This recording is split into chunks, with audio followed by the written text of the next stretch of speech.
दोस्तों नमस्कार, मैं हिम्मत सिंह विमर्श मीडिया के लिए।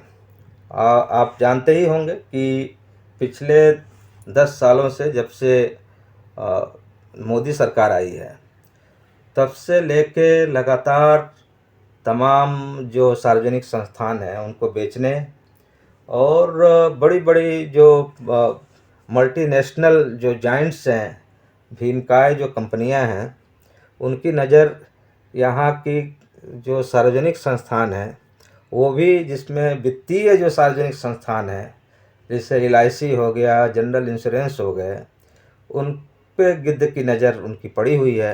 ऐसे में जो जनरल इंश्योरेंस के जो कर्मचारी यूनियनें हैं, वो लगातार संघर्ष कर रही हैं। तो इसी संदर्भ में general insurance employees all India association की 64वीं कार्यकारिणी की बैठक थी। उसमें जो नेताओं ने आरोप लगाए और ख़ास करके जो पे रिवीजन पे जिस तरह की सेवा शर्तें या शर्तें लगा दी गई हैं, उस पे परफॉर्मेंस की बात कही गई है, जबकि किसी भी और अन्य जो सार्वजनिक संस्थान हैं, उन पे कोई भी किसी तरह की शर्त नहीं लगाई गई।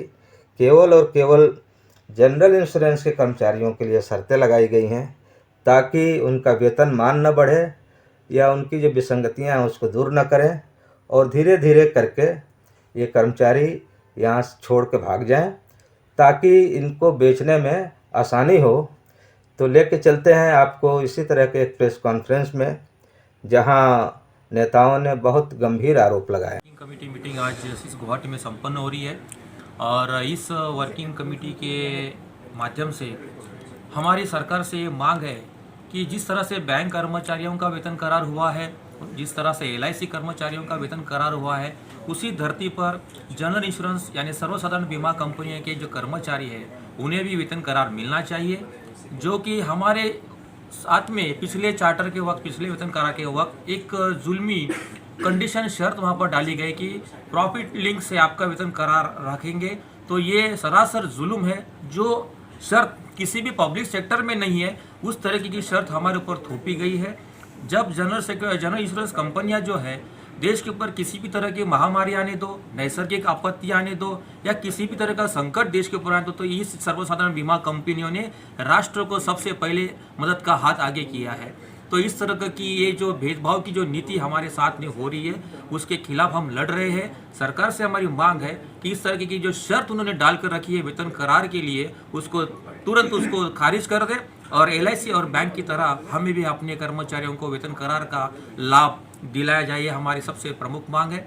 रही बात एनपीएस की, तो देश के अंदर की जो युवा पीढ़ी है उनका भविष्य क्या है? अगर इस तरह से अगर नेशनल पेंशन स्कीम में इनका भवितव्य अंधकार रहेगा तो देश के युवा पीढ़ी की क्या सुरक्षितता रहेगी? इसलिए हम मांग करते हैं कि जैसे मेरे साथी लोग ने कहा कि जब तक 1995 की पेंशन स्कीम लागू नहीं होती है, तब तक ये एनपीएस का जो उनका हिस्सा है उसको 14% तक बढ़ाया जाए, ताकि उनको भी कुछ आगे जाके उनके जीवन में अगर कोई दुर्दैवी घटना घटती है सर्विस कालावधि में, तो उनके कुटुंब को, उनके परिवार को अच्छी मदद आर्थिक लाभ के स्वरूप से मिले। ये हमारी एक मांग इसके साथ में लगा कर रखते हैं।